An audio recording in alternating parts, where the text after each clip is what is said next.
કેમ છો વિદ્યાર્થી મિત્રો? મજામાં? હું અશોક જાદવ ઇટાલી વિદ્યાલયમાં બધા વિદ્યાર્થી મિત્રોનું હાર્દિક સ્વાગત કરું છું। મિત્રો, આપણે અગાઉના પીરિયડમાં ધોરણ 7 ની અંદર ભાગ 1 ભણ્યા। એમાં કથની और करने निबंध આપણે ભણતા હતા। એ નિબંધમાં એક ઉદાહરણ સુધી આપણે ભણ્યા। ફૂલનું એક ઉદાહરણ લીધું। ત્યાર પછી હવે આપણે આગળ અભ્યાસ કરીશું। મિત્રો, કથની और करनी કહેવું કઈ અને કરવું કઈ એ માણસનો એક સ્વભાવ બની ગયો છે। માણસ કઈ બોલે અને કઈ કરે। આ નિબંધની અંદર આપણે ખાસ એ જ ભણી રહ્યા છીએ, કથની और करनी।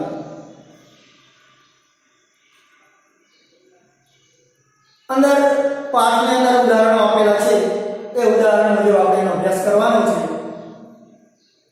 लेकिन बात करेंगे मनुष्य की। इस संसार में बहुत से जीव हैं, सभी के पास कुछ न कुछ शक्तियां हैं, पशु पक्षी जीव जंतु मनुष्य। लेकिन मनुष्य एक ऐसा सामाजिक प्राणी है कि कुदरत ने उन्हें अनमोल भेंट दी है, और वो अनमोल भेंट वही है कि वाचा, बुद्धि, ज्ञान। लेकिन मनुष्य उसका सदुपयोग कभी नहीं करता है। उसका स्वाभाविक तरह से कुछ और कहता है और कुछ और करता है।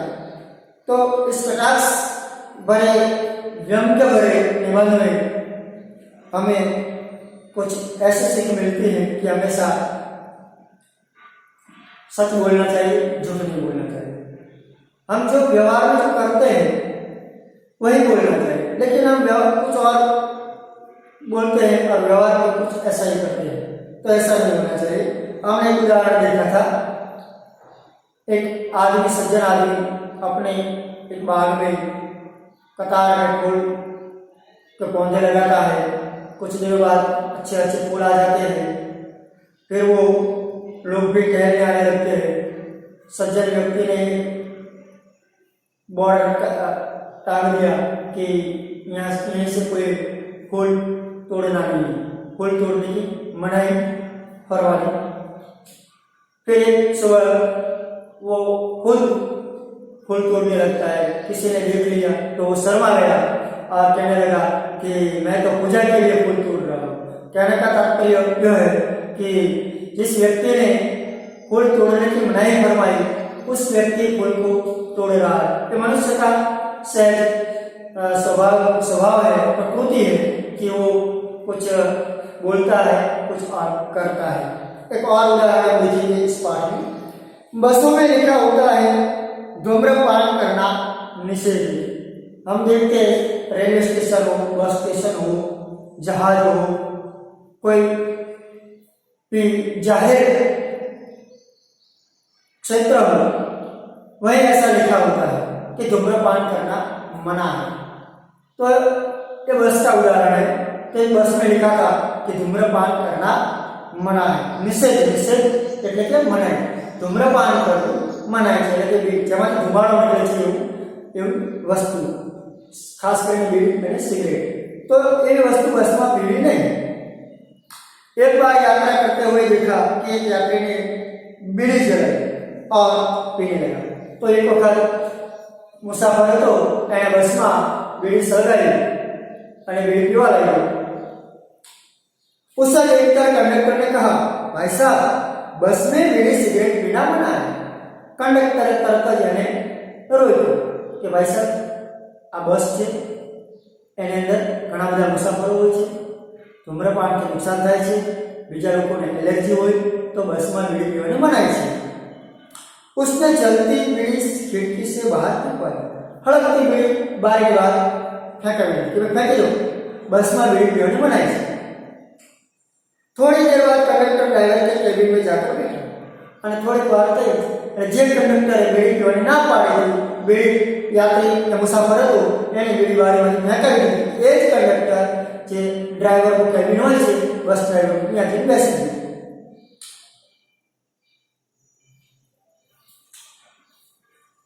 सिगरेट जलाई और दोनों पीने लगे और त्या हमें बीड़ी सड़े गए, बने पीवा लगे। एक दूसरे यात्री ने यह देखा तो लिखे हुए वाक्य की तरफ इशारा करते हुए कंडक्टर से कहने लगे, भाई साहब बस में सिगरेट पीना मना है। इस पर कंडक्टर सिगरेट बोल उठा, यह वाक्य आपके लिए न कि हमारे। ડ્રાઈવરના કેબિનમાં જઈ અને બંને સિગરેટ સળગાવી બીડી સળગાવી પીવા લાગ્યા તો એક મુસાફરે કીધું અને જે બોર્ડ મારેલું હતું જે લખેલું હતું એની ઉપર ઇશારો કરીને કીધું કે બસમાં બીડી પીવી મનાય છે। તો કંડક્ટરે ઉદ્ધતાઈપૂર્વક જવાબ આપ્યો કે એ બધું તમારા માટે છે, મુસાફરો માટે છે, અમારા માટે નથી। કહેવાનો મતલબ શું છે કે માણસ બોલે છે કે બીજા પાસે એનો અમલ કરાવે છે પણ પોતે અમલ કરતો નથી। शीघ्र मतलब मित्रों कल मैंने आपको कुछ शब्दार्थ दिखाए। शीघ्र मतलब तुरंत अथवा तो जल्दी। एक व्यक्ति दुकान पर गया और एक व्यक्ति दुकान पर गयो। स्कूटर दुकान के सामने खड़ा कर रहा था कि दुकानदार एक व्यक्ति दुकाने गयो और स्कूटर दुकान के पास ઊભું જ રાખતો હતો। તરત दुकानदार कोई आप अपना स्कूटर वहां सामने वाहन रखने के स्थान पर खड़ा करके आए तो તમારું સ્કૂટર તમે સામે વાહન પાર્ક કરવાનું સ્થાન છે ત્યાં પાર્ક કરીને आओ। सज्जन ने कहा, मुझे ज्यादा समय तक थोड़े ही रुकना है, मैं तो सामान लेकर अभी चला जाऊंगा। જે વ્યક્તિ દુકાને આવ્યો તો વસ્તુ લેવા એને કીધું મારા થોડું કે જાજો ટાઈમ રોકાવાનો છે, મારે તો થોડોક ટાઈમ જ રોકાવાનો છે, એટલે હું તો 2 મિનિટમાં તરત જ આ વસ્તુ લઈને તરત નીકળું છું। दुकानदार बोला, पर दुकान के सामने बीच सड़क पर स्कूटर खड़ा रखना कोई ठीक बात नहीं। एम के भले तमारे थोड़ी वार रोकવાનું હોય પણ દુકાનની સામે રસ્તા વચ્ચોવચ સ્કૂટર ઊભું રાખવું એ બરાબર ન કહેવાય। सज्जन ने स्कूटर वाहन खड़ा करने के स्थान पर ले जाकर खड़ा किया और वापस आकर सामान खरीदने लगे। तरत જ सज्जन હતા સ્કૂટર વાળા એ દુકાનદારે કીધું એટલે જે વાહન પાર્ક કરવાની જગ્યા હતી ત્યાં પાર્ક કરીને આવ્યા અને સામાન ખરીદવા લાગ્યા। इतने में स्कूटर लेकर दुकान पर एक लड़का आया और એટલામાં स्कूटर લઈ અને એક છોકરો આવ્યો। स्कूटर दुकान के सामने खड़ा करके वह दुकान के अंदर चला गया और स्कूटर હતું दुकानની સામે ઊભું રાખી અને स्कूटर મૂકીને દુકાનની અંદર ચાલ્યો। इस पर उस सज्जन ने दुकानदार से कहा અને આ જોઈ અને જે સજ્જન હતા માલ સામાન ખરીદવા આવ્યા હતા સ્કૂટર લઈને, જે સજ્જનને દુકાનવાળાએ ના પાડી કે અહીંયા સ્કૂટર ન પાર્ક કરો, રસ્તા વચ્ચે સામે પાર્ક કરો, એ જ સજ્જને દુકાનદારને કહ્યું, आपने इसे मना नहीं किया, તમે આ નાનો પાડે? वह बोला, वह तो मेरा बेटा है। तो એને શું કીધું દુકાનદારે કે ये तो मारो छोकरो છે। कुछ लोग ऐसे भी होते हैं जो आदर्श की बातें तो करते हैं लेकिन जब उन्हें अपनाना पड़े तो ये आदर्श भूल जाते हैं। तो घણા લોકો એવા હોય છે કે આદર્શની વાતો કરે, મોટી મોટી વાતો કરતા હોય કે આપણે આમ કરવું જોઈએ, આમ કરવું જોઈએ, સાચું બોલવું જોઈએ, ચોરી ન કરવી જોઈએ, ભાઈચારાથી રહેવું જોઈએ, ઘણી બધી મોટા મોટા આદર્શની વાતો કરતા હોય છે પણ એકબીજાને બોધ આપવા માટે પોતે એનો અમલ કરતો નથી। કોઈ પણ વ્યક્તિ છે એ પોતે અમલ નથી કરતા હોતા। एक दिन एक सज्जन के घर उनके मित्र मिलने आए। एक બીજું ઉદાહરણ છે કે એક સજ્જનના ઘરે અને એક મિત્રને મળવા માટે આવ્યા। दोनों मित्र बातचीत में मग्न थे। मग्न એટલે કે લીન। तो બંને મિત્રો વાતચીતમાં एकदम લીન હતા, તલ્લીન હતા कि किसी ने दरवाजा खटखटाया। कोई बाहर की बाहर खटखटाया। उन्होंने खिड़की से जाकर देखा, बाहर मकान मालिक खड़ा था। જોયું તો આ બારીમાંથી આમ જોયું લોકો કાઢે તો એ દરવાજો ખટખટાવાળો બીજો કોઈ નહીં પણ દુકાનદાર ભાડુઆત ત્યાં ભાડે રહેતા હતા, મકાનનો જે ભાડે રહેતા હતા એ મકાનનો માલિક હતો। जो पिछले 4 माह का किराया मांगते हैं। किराया मतलब भाड़ू। अगला लेक्चરમાં મેં એ બધા શબ્દ મિત્રો અહીંયા લખેલા એ તમને મેં કીધું કે તમે લખી લો। તો કિરાયા मतलब ભાડું। तो આગળના 4 મહિનાનું ભાડું બાકી હતું જે આપણે લેવા આવ્યા મકાન માલિક। उन्होंने अपने बच्चे को समझाकर बहार दिया। अनोला व्यक्ति હતો એને એક બાળકનું જે સંતાન હતું એને સમજાયો અને બહાર મૂક્યું। जब बच्चा बाहर गया तो मकान मालिक ने उससे कहा, ત્યારે બાળક બહાર આવ્યું તો મકાન માલિકે એને પૂછ્યું, तुम्हारे पिताजी से कहो कि मैं मकान का किराया लेने आया हूँ। तो तारा पिताजी ने कहे कि હું મકાનનું ભાડું લેવા માટે આવ્યો છું। बच्चे ने तपाक से जवाब दिया, तपाक तरत फटाक। पिताजी ने कहा है कि वे घर पर नहीं। बाळक तो खबर न पड़े कि શું કહેવું શું ન કહેવું। એના બાપાએ એને કીધું હતું કે તું મકાન માલિકને કહેજે કે મારા પપ્પા ઘરે નથી, તું આવું કહી દીધું। તો આણે હું કીધું બાળકોના મકાન માલિકને કે મારા પપ્પાએ કીધું એ કહેજે કે એના પપ્પા ઘરે નથી। जिसे देखकर वे सज्जन सॉरी तुम्हारे पिताजी से कहो कि मैं मकान का किराया लेने आया हूँ। बच्चे ने तपाक से जवाब दिया। पिताजी ने कहा कि वे घर पर नहीं। पिताजी कीधुं छे कि तेओ घर पर नहीं। मन कीधुं तू कहेजे અને પૂછે તો કહેજે કે મારા બાપા ઘરે નથી। તો એમ કે મારા બાપાએ કીધું હોય કે મારા બાપા ઘરે નથી। जिसे देखकर बच्चे की बात सुनकर मकान मालिक हंसने लगा। तो बाळक को खबर न पड़ी मारा हाल कहेवाय के नहीं। पर एनी बात सांभळीने मकान मालिक छे ए हसवा लाग्यो। घर में बैठे मित्र के चेहरे पर भी मुस्कान आई। घर में मित्र बैठो तो एना पर मोढामां हास्य उत्पन्न થઈ ગયું। जिसे देखकर वे सज्जन पानी पानी हुए। અને આ જોઈ અને સજ્જન જે બાળકના પિતા હતા, જે ભાડુઆત હતા, કે જેણે તેના બાળકને શીખડાવ્યું કે તું જઈને કે મકાન માલિકને કે મારા પપ્પા ઘરે નથી। એણે કીધું કે મારા પપ્પાએ કીધું છે કે તેઓ ઘરે નથી। બાળકે આવો જવાબ આપ્યો તો બંનેને હસવું આવ્યું। પણ જે સજ્જન હતા, બાળકના પિતા હતા, મકાનના ભાડુઆત હતા, એ પાણી પાણી થઈ ગયા। मुहावरो से मित्रों पानी पानी होना मतलब लज्जित हो जाना, एकदम शर्माई गया। एक सज्जन ने अपने पोते को यह सिखाया था कि हमें कभी किसी काम को गलत ढंग से नहीं करना चाहिए। अगर वो एक उदाहरण है कि एक सज्जन ने एना पोता मतलब पौत्र पुत्र ने सिखाव्યું कि आपने कोई पण काम खोटी रीते करવું જોઈએ नहीं। सदा अपनी बारी प्रतीक्षा करनी चाहिए। सदा એટલે હંમેશા પ્રતીક્ષા એટલે રાહ જોવી। તો હંમેશા આપણે આપણે વારો આવે રાહ જોઈએ। एक दिन की बात है, एक दिवस की बात है। वे जल बिजली के बिल जमा करने गए। पानी અને વીજળીનું જે લાઇટ બિલ જે આવતું હતું ભરવા માટે ઓફિસે ગયા।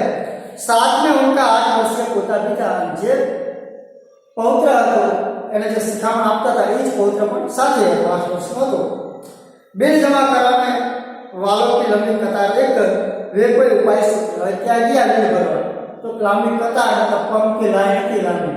तो हवे क्या वारो आवशे तो मारे बिल केवी रीते भरવું તે માટે તે વિચાર કરવા લાગ્યા। उन्होंने खड़े हुए लोगों को ध्यान से देखा। जब लाइन में माणसो उभा था एने हमें ध्यान से જોયું। आगे ही एक परिचित व्यक्ति खड़ा दिखाई दिया અને આગળ જોયું એક પરિચિત ઓળખીતો માણસ જોવા મળ્યો। वे तुरंत उसके पास गए और बोले, तरत ये सज्जन ये ओळखीता पास गया और बोला, बेटा ये बिल तुम घर पर ही भूल आए। उनके बेटा आ बिल तो घरे थी भूलीने आयो छे, लो इसको भी जमा कर दो, ले आने पर तू भरीने आ। वह व्यक्ति कुछ बोले उससे पहले ही बिल व राशि उसके हाथ में थमा दी और एक तरफ जाकर खड़े हो गए। बोलो विचार के बोले प्यारा बिल राशि मतलब रकम, बिल અને બિલની રકમ એ પૈસા એના હાથમાં પકડાઈ અને સજ્જન એક બાજુ જઈને ઊભા રહી ગયા। પોતા બાર કહેને લગા और બાળકને તો એના દાદાએ શીખડાવ્યું હતું તે તરત વારંવાર કહેવા લાગ્યો, દાદાજી લાઈનમાં જઈએ ને, દાદાજી લાઈનમાં હાલો, તમે શીખડાવ્યું કોઈ કામ આપણે ખોટી રીતે ન કરાય। उसकी बात सुनकर लोग हंसने लगे और मेरी बात सामने लोग हंसवा लगे। कई लोग ऐसे होते हैं जो आदर्श की बातें करते हैं पर उन्हें अपनाते नहीं। घણા લોકો એવા હોય છે જે આદર્શની વાતો કરે છે પણ એને અપનાવતા નથી। જેમ કે દાદાજીનું આપણે ઉદાહરણ જોયું કે એમણે એમના બાળકને આદર્શની શિખામણ આપતા હતા કે આપણે કોઈ પણ કામ ખોટી રીતે ન કરાય, પણ જ્યારે પોતાના એનો અમલ કરવાનો વારો આવ્યો ત્યારે એ લાઈનમાં ન ઉભા રહ્યા, બીજાને બીટ પકડાઈ લીધી। इस प्रकार का आचरण अच्छा नहीं होता। आओ व्यवहार हमेशा सारो होतो नहीं। ऐसा आचरण करने वालों को कभी सम्मान नहीं मिलता। आओ जे करे आओ व्यवहार करे એને ક્યારે इज्जत के सम्मान મળતું નથી। वे हंसी के पात्र बनते हैं और તેઓ हमेशा मजाक में पात्र, हास्य में पात्र बनता હોય છે।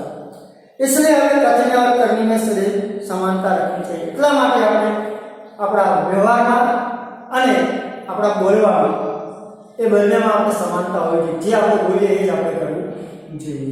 તો મિત્રો કથનીય और करनी એ નિબંધ આપણે બે ભાગમાં જોયું, એ ભણ્યા, સાથે સાથે અનુવાદ કરતા ગયા જેથી કરીને આપણને સમજાય. પહેલા મિત્રો આપણે એવું કરતા કે હિન્દીનું પ્રકરણ હોય, હિન્દીનો લેક્ચર હોય તો માત્ર હિન્દીમાં જ આપણે ભણતા, પણ મેં એવું વિચાર્યું કે હિન્દીની સાથે તો ગુજરાતી કરતા જઈએ જેથી કરીને આપણને સરળતાથી મગજમાં ઉતરે અને આપણે પ્રકરણને વ્યવસ્થિત સમજી શકીએ. તો મિત્રો આપણે કથનીય और करनी નિબંધ જોયું. આપણે પણ આપણા જીવનમાં આ નિબંધ ઉપરથી પ્રેરણા લેવાની છે કે હંમેશા આપણે કથનીય और करनीમાં કોઈ અંતર નથી રાખવાનું, જે આપણે બોલીએ એવો વ્યવહાર કરવાનો છે. બોલવું કઈ અને હાલવું કઈ એ પ્રકારનો વ્યવહાર નથી રાખવાનો. આપણે હંમેશા સારું આચરણ જ કરવાનું છે અને સારું જ બોલવાનું છે. જે તે ઉપદેશ આપણે બીજાને આપતા હોય, શિખામણ આપતા હોય, એ જ શિખામણનો પહેલા આપણે અમલ કરવાનો છે, પહેલા આપણે અપનાવવાનો છે, પછી જ આપણે બીજાને શીખવાડવાનું છે. હવે મિત્રો આપણે એના અભ્યાસની ચર્ચા કરીએ. तो प्रश्न पहला, सोचकर बताइए ईश्वर ने मनुष्य को अन्य प्राणियों से किस प्रकार श्रेष्ठ बनाया है? किस प्रकार? मैंने अगली बार कहा था कि मनुष्य में एक जीव है और प्राणियों में भी जीव है, लेकिन मनुष्य कुछ अलग है. सभी प्राणियों में श्रेष्ठ प्राणी मनुष्य है. आपको लगेगा कि सर प्राणी क्यों बोले, लेकिन मनुष्य भी एक प्राणी है, लेकिन वो सामाजिक प्राणी. कैसा प्राणी है? सामाजिक. क्योंकि मनुष्य में भगवान ने ज्ञान दिया है, बुद्धि दी है, वाचा दी है. उसमें जो बुद्धि ज्ञान दिया है उसका वो सदुपयोग कर सकता है, इसलिए मनुष्य और अन्य प्राणियों से श्रेष्ठ है. धूम्रपान वर्जित है कहाँ कहाँ और क्यों लिखा जाता है? धूम्रपान वर्जित है मतलब धूम्रपान निषेध है, ये नुकसानकारक है, तो क्या क्या है? तो मित्रों धूम्रपान वर्जित है. क्यों वर्जित है पहले ये समझिए कि धूम्रपान में तंबाकू आती है. तंबाकू को जलाकर हम जो पीते हैं उससे हमारे फेफड़े खराब होते हैं और टीबी, क्षय, कैंसर जैसी बीमारियां होती है. इसलिए ये हमें धूम्रपान कभी करना नहीं चाहिए. और क्यों नहीं करना चाहिए? तो ये बीमारी के कारण नहीं करना चाहिए. और कहाँ कहाँ लिखा? तो मंदिरों में लिखा होता है, बस अड्डे पर लिखा होता है, बस में लिखा होता है, ट्रेन में लिखा होता है, रेलवे स्टेशन पर लिखा होता है, स्कूल कॉलेज में भी लिखा होता है, सरकारी अस्पताल और सरकारी ऑफिसों में भी लिखा होता है कि धूम्रपान करना वर्जित है. अगला प्रश्न, फूल सबको अच्छे क्यों लगते हैं? क्यों? फूल कौन किसको अच्छा नहीं लगे? फूल में रंग बिरंगे फूल होते हैं, फूल दिखने में अच्छे लगते हैं, फूल की खुशबू बहुत अच्छी लगती है, बाग बगीचों में भी फूल अच्छे लगते हैं, फूल घर में और मंदिरों में भगवान को चढ़ाए जाते हैं, घर में सुशोभन के लिए फूल का उपयोग किया जाता है, इसलिए फूल सबको अच्छे लगते हैं. लोग कहाँ कहाँ कतार में खड़े रहते हैं? हाल के समय में कहीं भी जाइए आप कतार में रहना पड़ता है. लाइट बिल भरने जाओ वो भी कतार में रहना पड़ता है. सस्ता अनाज की जो दुकान होती है वहाँ भी हमें राशन की दुकान पे वहाँ भी हमें कतार में रहना पड़ता है. बस अड्डे में ज़्यादा भीड़ होने के कारण वहाँ भी कतार में खड़े रहने का चलना पड़ता है, बस में चढ़ना पड़ता है. ऐसे कहीं भी जगह आप जाइए, मंदिरों में भी कतार में हमें दर्शन करने का लाभ मिलता है, कतार में खड़े रहना पड़ता है. तो बहुत सी ऐसी जगह है जहाँ हमें कतार में खड़े रहना पड़ता है. अगला प्रश्न है विराम चिन्ह और उसके नाम की जोड़ बने. तो मित्रों पहला है उद्गार चिन्ह, सॉरी पहला क्रम है. तो क्रम पहला है प्रश्न सूचक है, जो खास जो चौरस दिया गया है, इस चौरस में जो प्रश्न है प्रश्नार्थ चिन्ह, तो प्रश्न सूचक नंबर 4 पर है. दूसरा है पूर्ण विराम है जो नंबर 5 पे दिया गया है. तीसरा है उद्गार चिन्ह अथवा विस्मय चिन्ह. चौथा है अल्पविराम. पांचवा है अवतरण चिन्ह ये. और छठा अल्पविराम. छठा है वो है योजक चिन्ह. कौन है? योजक चिन्ह. तो फिर से हम दोहराएंगे कि 1 के सामने हम चौरस में 4 लिखेंगे क्योंकि प्रश्नसूचक चिन्ह है।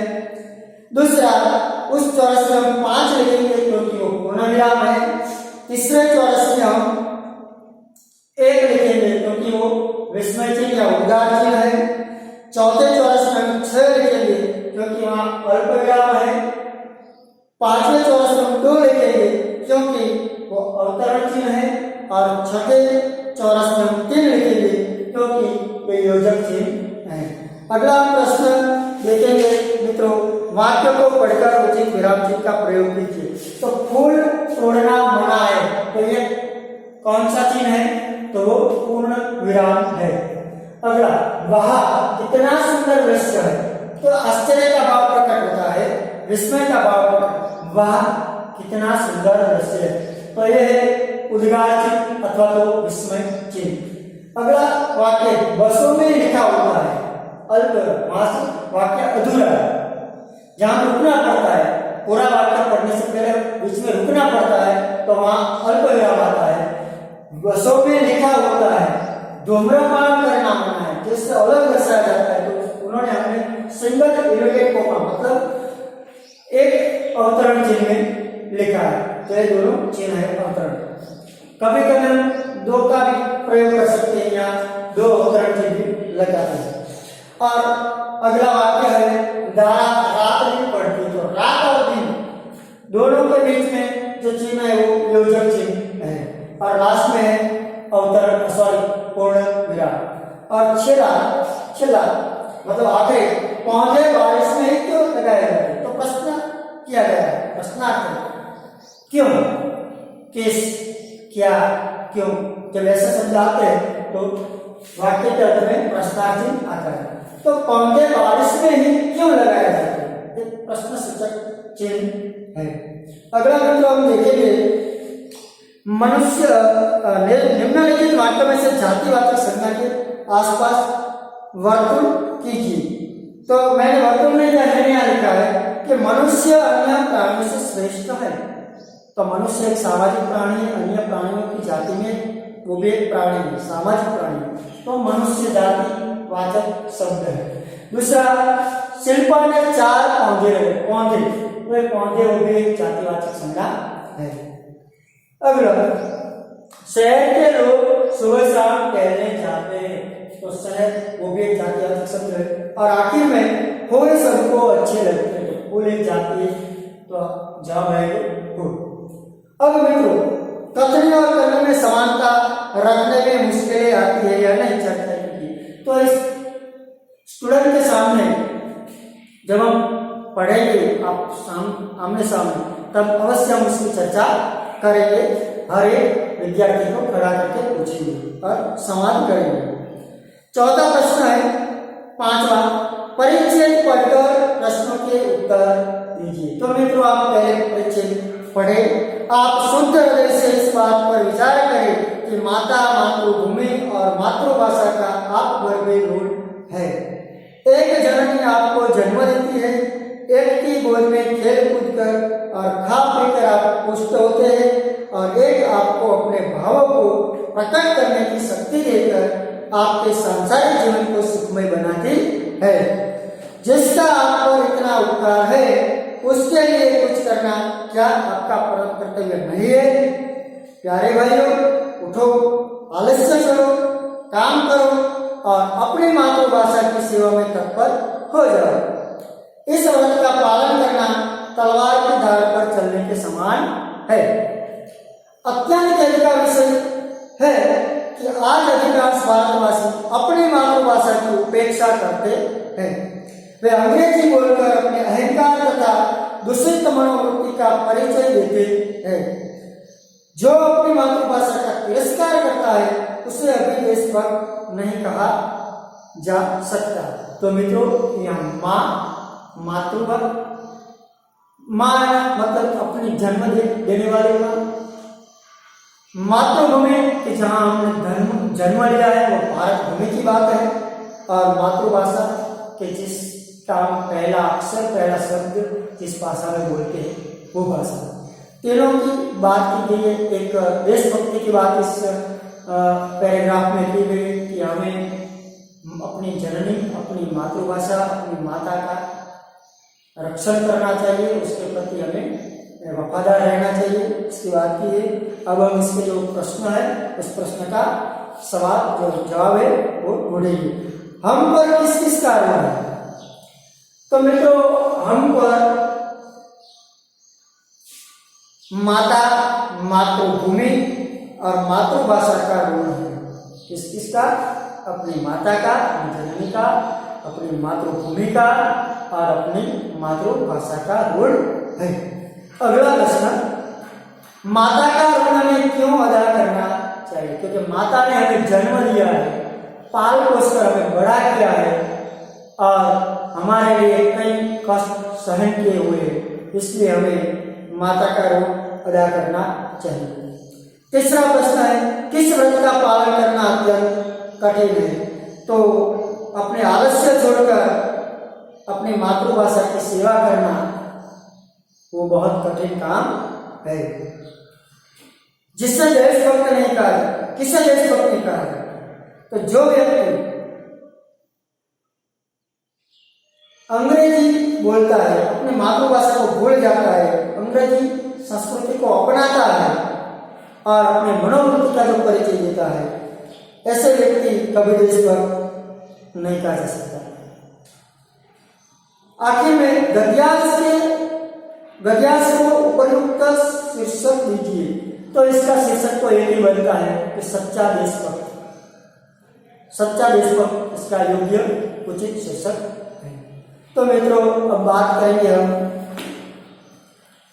अगले लेक्चर की। जब हम मिलेंगे तब तक के लिए आप ये जो अभ्यास, जो हमने अभ्यास की चर्चा की है प्रकरण के आखिर में, वो आप अपनी कॉपी में, नोटबुक में लिखिए और उसे तैयार कीजिए।